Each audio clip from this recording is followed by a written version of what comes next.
యేసుక్రీస్తు నామంలో ఈరోజు దేవుని వాగ్దానము అనే వాక్య ధ్యానములో ఉదయకాల సమయమున నాతో కలిసి పాలు పొందుచున్న మీ అందరికీ శుభములను వందనములను తెలియజేయుచు మన విశ్వాస ఆధ్యాత్మిక జీవితాలను బలపరచగలిగిన ఆలోచింప చేస్తూ సరిదిద్దుకొనుటకు అవకాశమును కల్పించగలిగిన దేవుని వాగ్దానములను బట్టి సంతోషిస్తూ ప్రేమపూర్వకంగా ఈ వాగ్దాన వాక్య ధ్యానంలోనికి మిమ్ములను ఆహ్వానిస్తూ ఉంటున్నాను.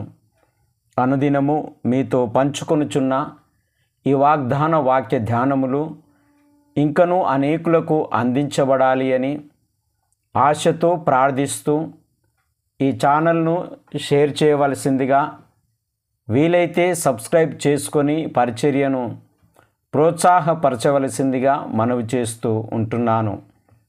ఈరోజు దేవుని వాగ్దానము అపోస్తులుడైన పౌలు గలతీయులకు రాసిన పత్రిక 3వ అధ్యాయము 3వ వచనము. మీరింత అవివేకులైతిరా, మొదట ఆత్మానుసారముగా ఆరంభించి ఇప్పుడు శరీరానుసారముగా పరిపూర్ణులగుదురా.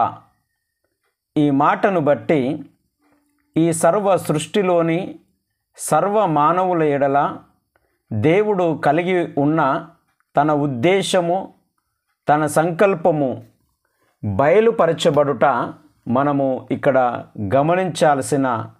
గ్రహించాల్సిన ప్రాముఖ్యమైన విషయము. ఇక్కడ అవివేకత్వానికి కారణమేంటి?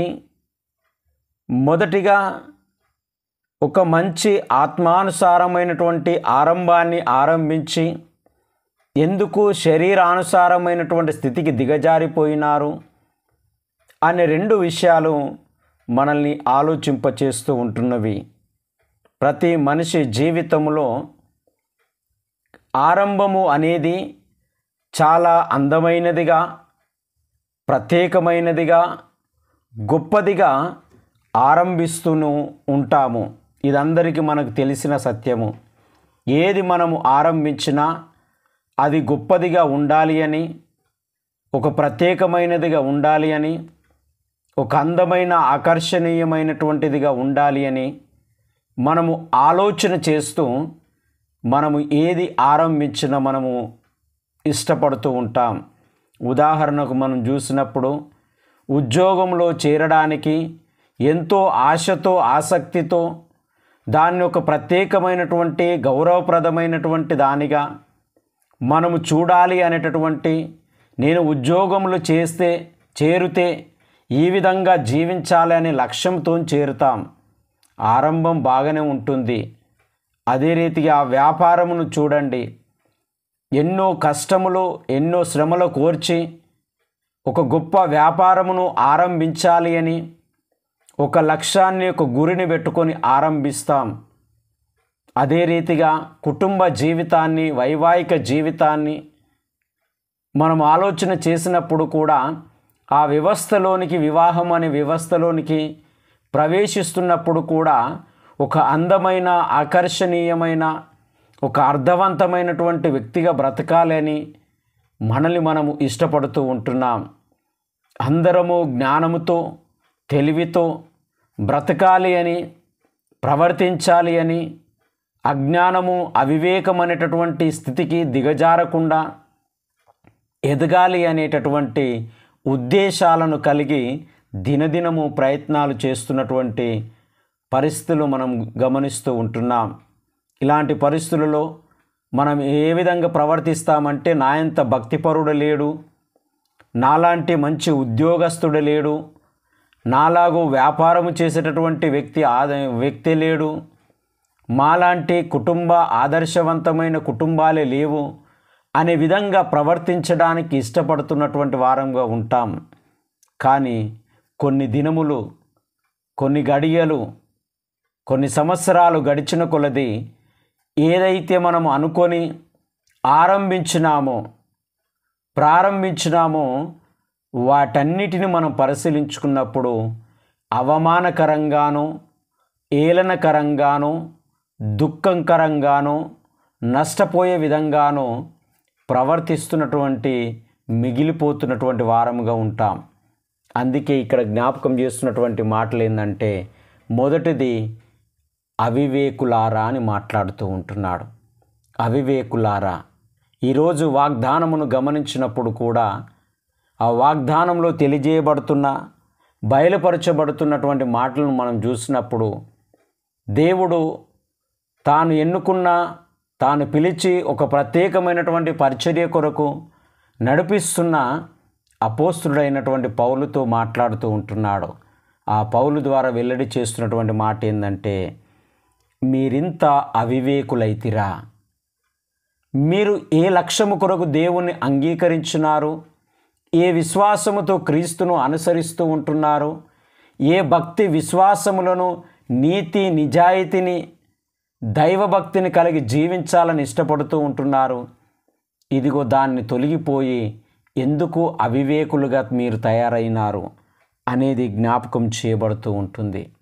రెండవది, మీరు ఆత్మానుసారంగా ఆరంభించినటువంటి మీ జీవితము శరీరానుసారంగా దిగజారడానికి కారణము ఏమిటి అనే విషయాన్ని జ్ఞాపకం చేస్తూ ఉంటుంది. నిజమే దేవుని బిడ్డలారా, ఈరోజు అబద్ధ బోధల వలనను, మనిషిని చెరిపివేసేటటువంటి పరిస్థితుల వలన, మనకు దేవుని వాక్యము అనే జ్ఞానము మన దగ్గర ఉన్న, దేవుని వాక్యము అనేటటువంటి ప్రార్థనా జీవితము మన దగ్గర ఉన్న, మనం ఈరోజు అజ్ఞానముగా ప్రవర్తించడానికి, మన మొదటి స్థితిని మనం కోల్పోవడానికి, మన భక్తిని ఈ కట్టుబాట్లలోనికి నెట్టివేయడానికి కారణం ఏమిటి అంటే, ఇదిగో ఈ గలతీయులను ప్రభావితము చేసినటువంటి అబద్ధ బోధలే ఈరోజు మానవ జీవితాన్ని అబద్ధాలలోనికి నెట్టివేస్తూ ఉంటున్నాయి.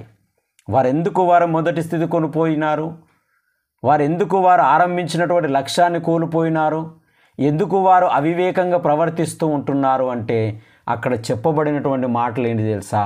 ధర్మశాస్త్ర క్రియల వలన మాత్రమే దేవుణ్ణి మనం చేరుకోగలుగుతాము అని.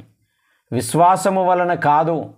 యేసుక్రీస్తు నా కొరకు మరణించినాడు, తిరిగి లేచినాడని విశ్వసించడం వలన కాదు, మీరు సున్నతి పొందడం వలన, ఇదిగో ఈ క్రియలు జరిగించడం వలన మీరు పరలోకానికి చేరుతారు అని ఇహలోక సంబంధమైనటువంటి శరీరానుసారమైనటువంటి క్రియలకు మళ్ళీ వారి భక్తి విశ్వాస జీవితాలను నశింపజేస్తున్నటువంటి అబద్ధ బోధకుల వలన నుండి ఈరోజు కూడా చూడండి ఎన్ని విపరీతమైన, ఇంత డబ్బు ఇస్తే పరలోకానికి పోతారు, ఈ స్థలం ఇస్తే పరలోకానికి పోతారు, నేను చెప్పినట్టు వింటే పరలోకానికి పోతారు.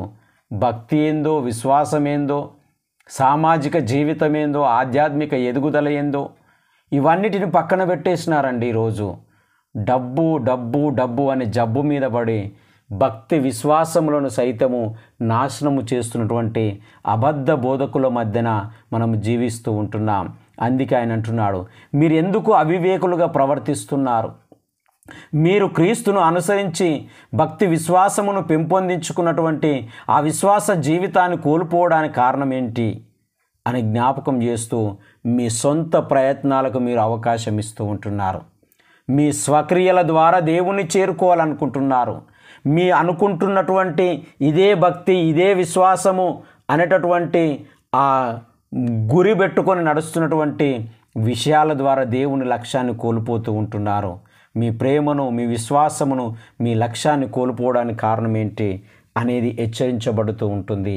నిజమే స్నేహితులారా, ఉదయకాల సమయంలో మనం మన మొదటి స్థితులను, మన లక్ష్యాన్ని, మన గురిని, మన విశ్వాస ఆధ్యాత్మిక ఎదుగుదలను కోల్పోవడానికి ఏ మోసములను అనుసరిస్తూ ఉంటున్నాం, ఏ అబద్ధాలను అనుసరిస్తూ ఉంటున్నాం, ఏ నటనలకు అలవాటు పడ్డాం, ఏ స్వార్థానికి మనము అవకాశం ఇస్తూ ఉంటున్నాం. మనము శరీరానుసారంగా ప్రవర్తించడానికి ఏ లోపము మనల్ని ఈ విధంగా తయారు చేసింది, ఏ బలహీనత మనల్ని ఈ విధంగా ఈడ్చుకొని పోయింది, ఏ అజ్ఞానం వలన ఈ విధంగా ప్రవర్తిస్తూ ఉంటున్నాం అనేది హెచ్చరిస్తూ ఉంటుంది. దేవుడు ఇలాంటి జీవితాన్ని ఇష్టపడట్లేదు. అందుకే ఆయన అంటున్నాడు, మీరు ఎందుకు పారిపోయినారో, మీరు ఎందుకు అవివేకులుగా ప్రవర్తిస్తూ ఉంటున్నారు, ఇది మీ మొదటి స్థితి కాదు, దాన్ని సరిచేసుకోండి అని హెచ్చరిస్తూ ఉంటున్నాడు. దేవుడి మాటలు దీవించి ఆశీర్వదించును గాక. పరిశుద్ధుడ ప్రేమగల తండ్రి, సమయాన్ని బట్టి మీకు వందనాలు చెల్లిస్తూ ఉంటున్నాం. దీని దీవెనలతోనూ ఆశీర్వాదములతోనూ ప్రతి బిడ్డ నింపి దీవించి ఆశీర్వదించి, వారి కష్ట సుఖములయందు దుఃఖములయందు కన్నీళ్ళు ఇదిగో బాధలయందు నీ తోడుని ప్రసన్నతను అనుగ్రహించి, వారి బలహీనతలను తొలగించి మంచి ఆయురారోగ్యములను ఆశీర్వాదములను దయచేయమని ప్రార్థిస్తూ ఉంటున్నాం. దేవా, ఇది మా జీవితంలో జరిగించవా అని ఇన్ని రోజుల వరకు దేనిని గురించి ప్రార్థిస్తూ ఉంటున్నారో దానిని నెరవేర్చి మహిమ పొందుమని, వారి పంట పొలాలను పాడి పశువులను చేతుల కష్టార్జితమును ఉద్యోగ రాకపోకలందిని సన్నిధిని కాపుదల నుంచి దీవించుమని యేసయ్య పరిశుద్ధ నామమున ప్రార్థించి అడిగి వేడుకొనుచున్నాము తండ్రి. త్రియేక దేవుని యొక్క దీవెన, ఆయన నిత్య సమాధానము మనందరికీ తోడుని దీవించి ఆశీర్వదించును గాక. ఆమేన్.